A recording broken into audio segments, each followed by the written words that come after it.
Hello, Ram Ram ji. Haryanvi संस्कृति channel में आप सबका स्वागत है। और वीडियो अच्छी लगे तो लाइक करियो, शेयर करियो, सब्सक्राइब करियो।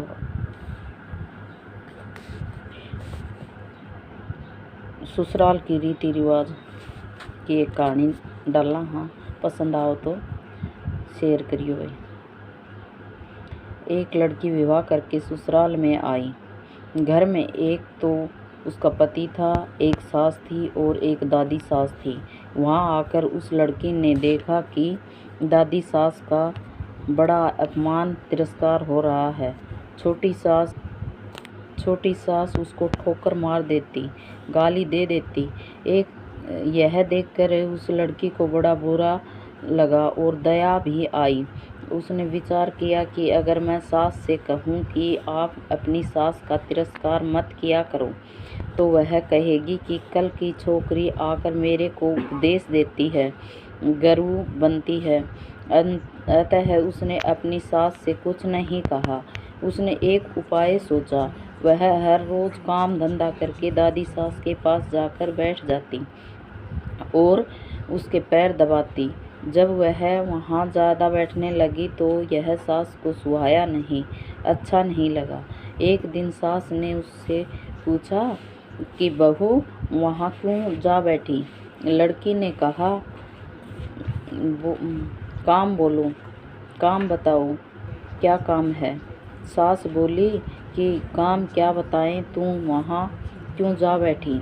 लड़की बोली कि मेरे पिताजी ने कहा कि जवान लड़कों के साथ तो कभी बैठना ही नहीं, जवान लड़कियों के साथ भी कभी मत बैठना। जो घर में बड़े बूढ़े हों उनके पास बैठना, उनसे शिक्षा लेना। हमारे घर में सबसे बूढ़ी ये है और किसके पास बैठूं? इसी के पास तो बैठूं। मेरे पिताजी ने कहा था कि वहाँ हमारे घर की रीति रिवाज नहीं चलेगी, वहाँ तो तेरी ससुराल की रिवाज चलेगी। मेरे को यहाँ की रिवाज सीखनी है, इसलिए मैं उनसे पूछती हूँ कि मेरी सास आपकी सेवा कैसे करती है? सास ने पूछा कि बुढ़िया ने क्या कहा?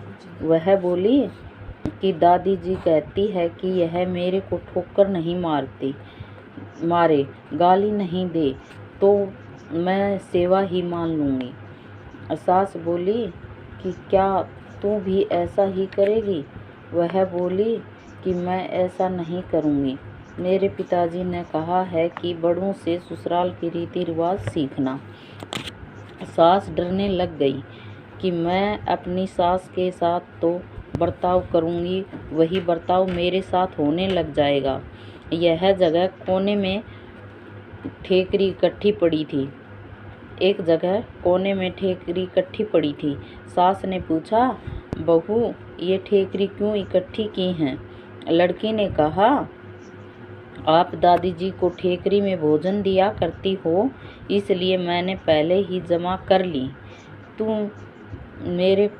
सास ने कहा, तू मेरे को ठेकरी में भोजन कराएगी क्या? बहू ने कहा, मेरे पिताजी ने कहा है कि तेरे वहाँ की रीति रिवाज चलेंगी। पिताजी ने कहा, यह रीति रिवाज थोड़ी। सास ने कहा, यह रीति रिवाज थोड़ी ही हैं, तो फिर आप ठेकरी में क्यों देती हो? थाली कौन मांजे? थाली तो मैं मांज दूंगी, तो तू थाली में दे दिया कर, ठेकरी उठाकर बाहर फेंक दे। अब बूढ़ी माँ जी को थाली में भोजन मिलने लगा। सबको भोजन देने के बाद जो बाकी बचे वह खिचड़ी की खुरचन, कुंकड़ वाली दाल माँ जी को दे जाती थी। लड़की उसको हाथ में लेकर देखने लगी। सास ने पूछा, बहू क्या देखती हो? बहू ने कहा, मैं देखती हूँ कि बड़ों को भोजन कैसा दिया जाता है। सास ने कहा, ऐसा भोजन देने की कोई रीति थोड़ी ही है। बहू ने पूछा, तो फिर आप ऐसा भोजन क्यों देती हो? बहू ने कहा पहले भोजन सास ने कहा पहले भोजन कौन दे? बहू ने कहा आप आज्ञा दो तो मैं दे दूंगी। सास ने कहा तो तुम पहले भोजन दे दिया कर। बहू ने कहा अच्छी बात है। अब बूढ़ी माँ जी को बढ़िया भोजन मिलने लगा। रसोई बनते ही वह लड़की ताज़ी खिचड़ी, ताज़ा फुल्का, दाल, साग ले जाकर माँ जी को दे देती। माँ जी तो मन ही मन आशीर्वाद देने लगी। माँ जी दिन भर एक खटिया में पड़ी रहती। खटिया टूटी हुई थी। उसमें से उसका सारा बाण नीचे की तरफ मूंज नीचे लटकती हुई थी। लड़की उस खटिया को देख रही थी। सास बोली कि क्या देखती हो? बहू ने कहा देखती हूँ कि बड़ों को खाट कैसी दी जाती है। सास ने कहा ऐसी खाट थोड़ी ही दी जाती है, यह तो टूट जाने से ऐसी हो गई। बहू ने कहा तो दूसरी क्यों नहीं बिछाते? सास ने कहा तू बिछा दे दूसरी। बहू ने कहा आप आज्ञा दो तो मैं दूसरी खाट बिछा दूं। अब माँ जी के लिए निवार की खाट लाकर बिछा दी गई। एक दिन कपड़े धोते समय वह लड़की माँ जी के कपड़े देखने लगी। कपड़े छलनी हो रखे थे। सास ने पूछा कि क्या देखती हो?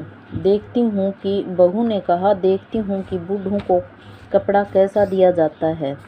सास ने कहा फिर वही बात, कपड़ा ऐसा थोड़ी ही दिया जाता है, यह तो पुराना होने पर ऐसा हो जाता है। बहू ने कहा फिर वही कपड़ा रहने दे क्या? सास ने कहा तू बदल दे। अब लड़की ने माँ जी का कपड़ा, चादर, बिछाना आदि सब बदल दिया। उसकी चतुराई से बूढ़ी माँ जी का जीवन सुधर गया।